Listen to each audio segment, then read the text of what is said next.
Peace, everybody.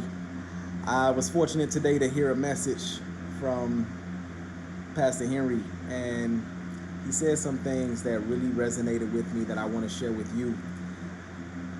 Was talking about how there are times in our experience when God is silent, right?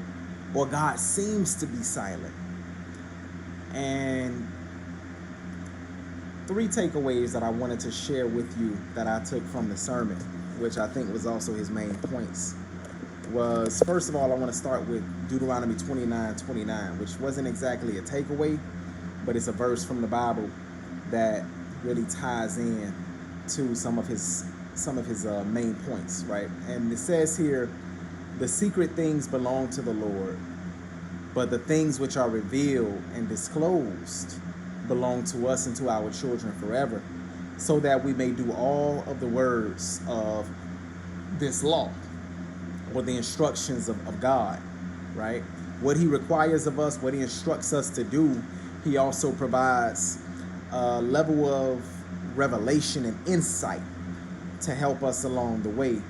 The reason why I say a level because if we think about God creating the universe, some of the brightest minds have not come to a full understanding of how wide, how far, how vast the universe even is. So only a portion of the universe has even been discovered, right? And when we think about even the complexities of the human body, let's begin with the atom. How complex it is. When you think that God has the level of intelligence where he was able to put all of this together, do you really think that we are at a point where we can even handle him unloading upon us insight and knowledge regarding why certain things happen, why certain things are the way they are, why certain things have turned out or certain outcomes were what they were? Do you think we're even ready to handle a full explanation from the Almighty? I would dare say I think it's borderline arrogant to even think that we can handle it, right? But now I want to flow into the 3 points. Point number 1, God does not owe us an explanation. Now this is humbling because we are at an age. You had Greece that, if I'm not mistaken, gave birth to the age of reason, right? And we took a lot as America in the 21st century. We've taken a lot from those who lived before us in Greece. And when you think of Socrates, for example, that's considered the birth of reason, where people started to reason and actually trust their abilities to understand for themselves. And I think we're at a point now where we are too confident in our ability to understand. I think we're at a point now where we think that we are capable of knowing more than we actually are. Remember in Genesis 3, it says that the Lord told Adam and Eve not to eat from the tree of knowledge of good and evil, and that it would lead to death if they did. Adam and Eve, they came after choosing to eat from that tree. They received a level of knowledge and a type of knowledge that caused them to run from each other, to hide from each other, and even to hide from God. That caused them to look at themselves with insecure eyes. What does that tell us about knowledge? Knowledge requires a level of maturity in order for it to be managed. So to think that we are at a level of maturity where we can demand of the Almighty explanations regarding certain happenings in our lives and in the world around us, I think that's kind of arrogant. Because now you got to ask yourself the question, and I need to ask myself the question, are we at a place where we can handle the responsibility of such knowledge? Is it wise for a parent to tell their 3-year-old who is requesting of them an explanation regarding why are we moving from here to there? Why did you and daddy break up? Why isn't daddy coming back home? Or why do I have to give away my toys? Or why do I only have one present under the Christmas tree at Christmas time? A wise parent conceals a lot of details regarding the reality when dealing with their 3-year-old child for their child's benefit. So I'm saying that to say God is wise. God is responsible. So there are things that we just don't know as of yet, no matter how much we ask, no matter how long we've been waiting, because God is trying to actually protect us to a great degree.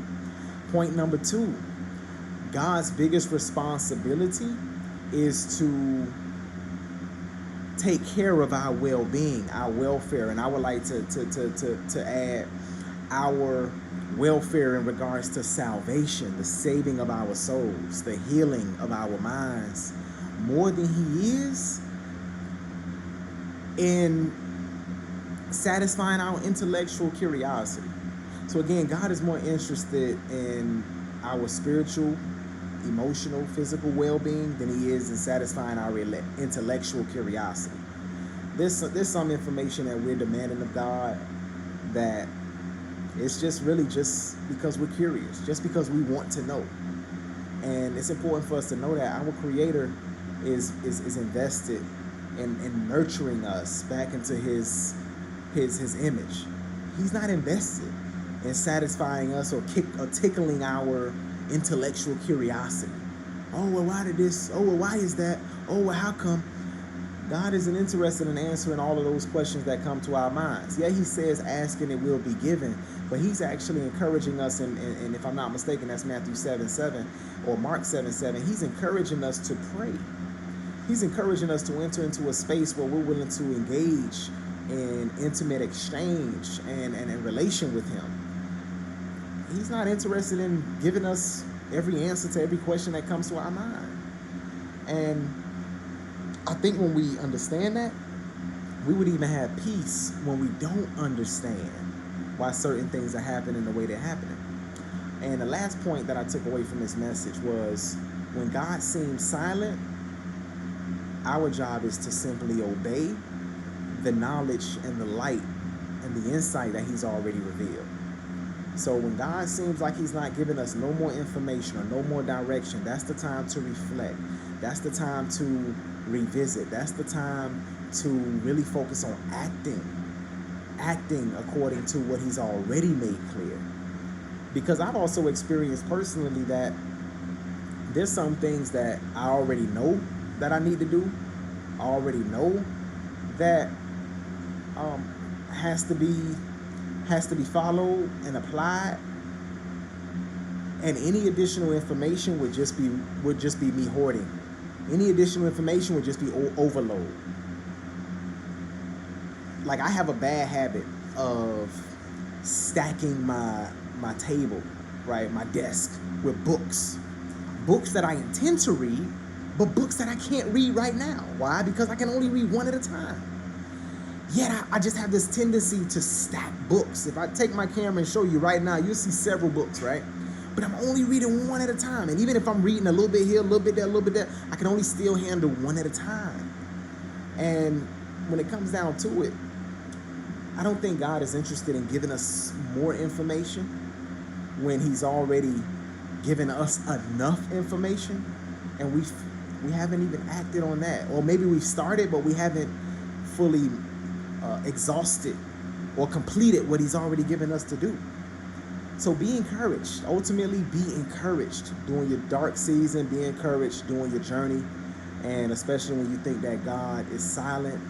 I believe that the Bible is true when it says he will neither leave us. He won't leave us nor forsake us. He doesn't leave us alone.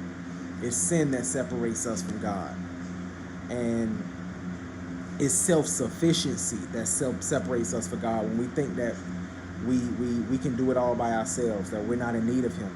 So I'm saying that to say, be encouraged during your season, especially your dark season, but know that when it seems like God is silent, that's also the period for you to pick up all of the light, the knowledge, the insight, the nuggets that he's giving you up until this point, and examine whether or not you're maximizing them.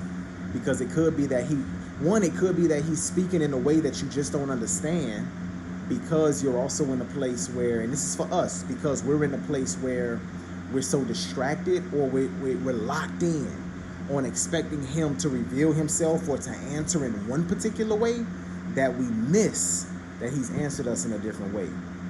And the other thing is, it could also be that the reason why he's not giving us more information is because he's already given us enough, and the ticket to receiving more is in obeying what he's already given us and exhausting what we already have.